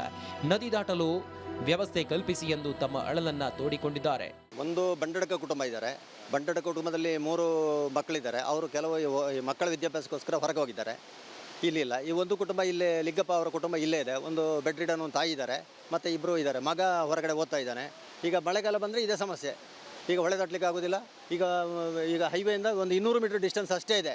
ಇದಕ್ಕೊಂದು ಪರ್ಯಾಯ ವ್ಯವಸ್ಥೆ ಮಾಡಬೇಕಾದಷ್ಟು ಮನವಿ ಸಲ್ಲಿಸಿದ್ರು ಕೂಡ ಏನು ಸ್ಪಂದನೆ ಆಗಲ್ಲ. ಮತ್ತು ಅವರು ಅಷ್ಟು ಓಡಾಡುವಷ್ಟು ಸಶಕ್ತರಲ್ಲ, ಯಾಕಂದರೆ ಅವಿದ್ಯಾವಂತರು. ಈಗ ಅವ್ರನ್ನು ಯಾರು ಏನೇ ಮಾತಾಡಿದರೂ ಅದಕ್ಕೆ ಸ್ಪಂದನೆ ಇಲ್ಲ. ಈಗ ಪಾಲ ಕೊಚ್ಚಿ ಮೊನ್ನೆ ಒಂದು ತಾತ್ಕಾಲಿಕ ಪಾಲ ಹಾಕಿದ್ದ, ಅದು ಈಗ ಮರ ಬಿದ್ದು ಅದು ಹೋಗಿದೆ. ಈಗ 3-4 ದಿವಸದಿಂದ ಈಗ ಓಡಾಟನೇ ಇಲ್ಲಲ್ಲ. ಯಾರು ಏನು ತೊಂದರೆ ಆದರೂ ಈಗ ಏನೋ ಅನಾರೋಗ್ಯ ಸಮಸ್ಯೆ ಉಂಟಾದರೆ ಹೋಗ್ಲಿಕ್ಕೆ ಆಗೋದಿಲ್ಲ. 3-3.5 ಕಿಲೋಮೀಟರ್ ಕಾಡದಲ್ಲಿ ಹೋಗಬೇಕು. ಕಾಡು ಫುಲ್ಲು ಕಾಡು, ಫಾರೆಸ್ಟ್ ಒಳಗೆ ಹೋಗಬೇಕು. ಹೋಗ್ಲಿಕ್ಕೆ ದಾರಿನೇ ಇಲ್ಲ. ಅದು ಎಲ್ಲ ಈಗ ಹೋಗದೆ ಇದಾಗಿದೆ. ಆ ಕಷ್ಟ ಕಾಡು ಕಟ್ಕೊಂಡು ಹೋಗಬೇಕು. ಸದ್ಯಕ್ಕೆ ಈಗ ಒಂದು ತಾತ್ಕಾಲಿಕ ಒಂದು ತೂಗು ಸೇತುವೆ ಆದರೆ ಸಾಕು, ಯಾಕೆ ಓಡಾಡಲಿಕ್ಕೆ. ಕರೆಂಟೂ ಇಲ್ಲ ಅವರಿಗೆ, ವಿದ್ಯುತ್ ಶಕ್ತಿ ವ್ಯವಸ್ಥೆ ಇಲ್ಲ. ಎಲ್ಲ ಮೊದಲಿಂದಲೇ ಸುಮಾರು ವರ್ಷದಿಂದ ನಾವು ಊರಿನವರೆಲ್ಲ ಸೇರಿಕೊಂಡು ನಾವೇ ಮನವಿ ಸಲ್ಲಿಸಿ ಏನು ಪ್ರಯೋಜನ ಆಗ್ತಾ ಇಲ್ಲ. ಇನ್ನು ಇವರಿಗೆ ಸೇತುವೆ ವ್ಯವಸ್ಥೆ ಮಾಡಿದರೆ ಮಾತ್ರ ಬೇರೆಯವರ ಸಂಪರ್ಕ ಮಾಡಲು ಸಾಧ್ಯವಾಗುತ್ತದೆ. ಮನೆಯಲ್ಲಿ ಯಾವ ರೀತಿ ಜೀವನ ಸಾಗಿಸುತ್ತಿದ್ದಾರೆಂದು ಗೊತ್ತಿಲ್ಲ. ಸೂಪರ್ 3 ವರದಿ ನೋಡಿಯಾದರೂ ಸಂಬಂಧಪಟ್ಟವರು ಎಚ್ಚೆತ್ತುಕೊಳ್ಬೇಕು. ಇಲ್ಲದಿದ್ರೆ ಸೂಪರ್ 3 ನಿಮ್ಮನ್ನ ಬಿಡೋದಿಲ್ಲ. ಮಡಿಕೇರಿ ತಾಲೂಕಿನ ಕೊಯನಾಡು ಗ್ರಾಮದಲ್ಲಿ ಪೈವೇಶ್ವರಿ ನದಿಗೆ ತಾತ್ಕಾಲಿಕ ಒಂದು ಬಿದಿರಿನ ಸೇತುವೆ ಕಟ್ಟಲಾಗಿತ್ತು, ಅದು ಕೊಚ್ಚಿ ಹೋಗಿರುವಂಥದ್ದು. ಆಚೆ ಇರುವಂತಹ ಒಂದು ಕುಟುಂಬ ಅಲ್ಲೇ ಇದೆ. ಕಳೆದ 10 ದಿವಸಗಳಿಂದ ಅವರಿಗೆ ಈಚೆ ಬರ್ಲಿಕ್ಕೆ ಆಗ್ತಾ ಇಲ್ಲ. ಆ ಸೇತುವೆ ಯಾವ ರೀತಿ ಇದೆ ಅಂತ ನಿಮಗೆ ತೋರಿಸ್ತೀವಿ ನೋಡಿ. ಇದು ಪ್ರತಿ ವರ್ಷ ಗ್ರಾಮ ಪಂಚಾಯಿತಿಯ ವತಿಯಿಂದ, ಗ್ರಾಮ ಪಂಚಾಯಿತಿ ಸಹಾಯಧನದ ವತಿಯಿಂದ ಅವರೇ ಈ ಒಂದು ತಾತ್ಕಾಲಿಕ ಬ್ರಿಡ್ಜ್ ಅನ್ನು ನಿರ್ಮಾಣ ಮಾಡ್ತಾರೆ, ಬಿದಿರಿನ ಸೇತುವೆ ಅಂತ ಹೇಳಿ. ಇದು ಪ್ರತಿ ವರ್ಷ ನಿರ್ಮಾಣ ಮಾಡುವಂಥ ಸೇತುವೆ. ಇದು ಒಂದು ಮರಕ್ಕೆ ಕಟ್ಟಿ ಸೇತುವೆ ಮಾಡುವಂಥದ್ದು. ಆದರೆ ಇತ್ತೀಚೆಗೆ ಸೂರ್ಯ ಧಾರಾಕಾರ ಮಳೆಗೆ ಸಂಪೂರ್ಣವಾಗಿ ಅಲ್ಲಿ ಆ ಮರ ಬಿದ್ದೋಗಿದೆ. ಆ ಮರ ಬಿದ್ದ ಕಾರಣ ಸೇತುವೆ ಕೂಡ ಆ ಕಡೆ ಅರ್ಧ ಕಟ್ಟಾಗಿದೆ. ಆದ್ರಿಂದ ಈಗ ಆ ಕಡೆ ಇರುವಂಥ ಆ ಕುಟುಂಬ ಏನಿದೆ ಅವರಿಗೆ ಇಲ್ಲಿಗೆ ಬರ್ಲಿಕ್ಕೆ ಆಗ್ತಾ ಇಲ್ಲ ಈಚೆ. ಈಗ 10 ದಿವಸಗಳಿಂದ ಅವರು ಆಚೆನೇ ಇದ್ದಾರೆ. ಅವರಿಗೆ ತಾತ್ಕಾಲಿಕ ಒಂದು ವ್ಯವಸ್ಥೆ ಮಾಡಬೇಕಾಗಿದೆ. ಈಗ ಈ ನದಿ ತುಂಬಿ ಹರಿತಾ ಇದೆ, ನಮ್ಮ ನದಿಯಲ್ಲಿ ನೀರು ಇರುವವರೆಗೆ ಅವ್ರು ಈಚೆ ಬರಲಾಗ್ತಿಲ್ಲ. ಅಂದರೆ ಆ ಕುಟುಂಬದಲ್ಲಿ ಈಗ 3 ಜನ ಇದ್ದಾರೆ, ಒಬ್ಬ ವಯಸ್ಸಾದ ಅಜ್ಜಿ ಕೂಡ ಇದ್ದಾರೆ. ಆಸ್ಪತ್ರೆಗೆ ಬರಬೇಕಂತ ಹೇಳಿ ಬರ್ಲಿಕ್ಕೆ ಆಗಲ್ಲ. ಮತ್ತು ಅವರಿಗೆ ಈ ಕಡೆ ಸಂಚಾರಕ್ಕೆ ಈ ಕಡೆ ಸಂಪರ್ಕನೇ ಇಲ್ಲ. ಈಗ ಅವರು ಆಚೆ ಹೋದರೆ ಫಾರೆಸ್ಟ್ ಇದೆ, ಆಚೆ ಹೋಗ್ಲಿಕ್ಕೆ ಆಗಲ್ಲ. ಆದ್ದರಿಂದ ನಮಗೆ ತಾತ್ಕಾಲಿಕ ವ್ಯವಸ್ಥೆ ಮಾಡಿಕೊಡಿ ಅಂತ ಹೇಳಿ ಅವರು ಕೇಳಿಕೊಳ್ತಾ ಇದ್ದಾರೆ. ಮತ್ತು ಈಗ ನಾವು ಸ್ಥಳಕ್ಕೆ ಭೇಟಿ ನೀಡಿದ ಸಂದರ್ಭ ಗ್ರಾಮ ಪಂಚಾಯತ್ ಅಧ್ಯಕ್ಷರು ಬಂದಿದ್ದರು, PWD ಇಂಜಿನಿಯರ್ ಕೂಡ ಬಂದಿದ್ದರು. ಅವರು ಈಗ PWD ಇಂಜಿನಿಯರ್ ಹೇಳ್ತಾರೆ, ಈಗ ಫಾರೆಸ್ಟ್ ಅವರು ಕ್ಲಿಯರೆನ್ಸ್ ಕೊಟ್ಟರೆ ನಾವೊಂದು ಕಾಲು ಸೇತುವೆ ಮಾಡಲಿಕ್ಕೆ ವ್ಯವಸ್ಥೆ ಮಾಡ್ತೀವಿ ಅಂತ ಅವ್ರು ಹೇಳ್ತಾ ಇದ್ದಾರೆ. ಮತ್ತು ಗ್ರಾಮ ಪಂಚಾಯತ್ ಅಧ್ಯಕ್ಷರು ಹೇಳ್ತಾರೆ, ನಾವು ಏನು ಮಾಡ್ಬೇಕಂತ ಹೇಳಿ ಜಿಲ್ಲಾ ಪಂಚಾಯತ್ ಅಧಿಕಾರಿಗಳು ಮಾತಾಡಿ ವ್ಯವಸ್ಥೆ ಮಾಡ್ತೀವಿ ಅಂತ ಅವ್ರು ಹೇಳ್ತಾ ಇದ್ದಾರೆ. ನೋಡೋಣ. ಈಗ ಸದ್ಯಕ್ಕೆ ಆ ಕುಟುಂಬ 4 ಮನೆ ಇದೆ. ಆದರೆ ಇರುವಂಥದ್ದು ಈಗ 1 ಮನೆಯಲ್ಲಿ 3 ಜನ, ಇನ್ನು ಬಾಕಿ ಇರುವವರು ಮಕ್ಕಳ ವಿದ್ಯಾಭ್ಯಾಸಕ್ಕೆ ಹೊರಗೆ ಹೋಗಿದ್ದಾರೆ, ಕಷ್ಟ ಅಂತ ಹೇಳಿ. ಈಗ ಈ ಒಂದು ಕುಟುಂಬಕ್ಕೆ ಏನು ವ್ಯವಸ್ಥೆ ಮಾಡ್ತಾರೆ ಅಂತ ಹೇಳುವಂಥದ್ದು ಕಾದು ನೋಡೋಣ. ಕ್ಯಾಮರಾ ಪರ್ಸನ್ ದಿವಾಕರ್ ಜೊತೆ ಅನುಕಾರ್ಯಪ್ಪ, ರಿಪಬ್ಲಿಕ್ ಕನ್ನಡ, ಕೊಡಗು.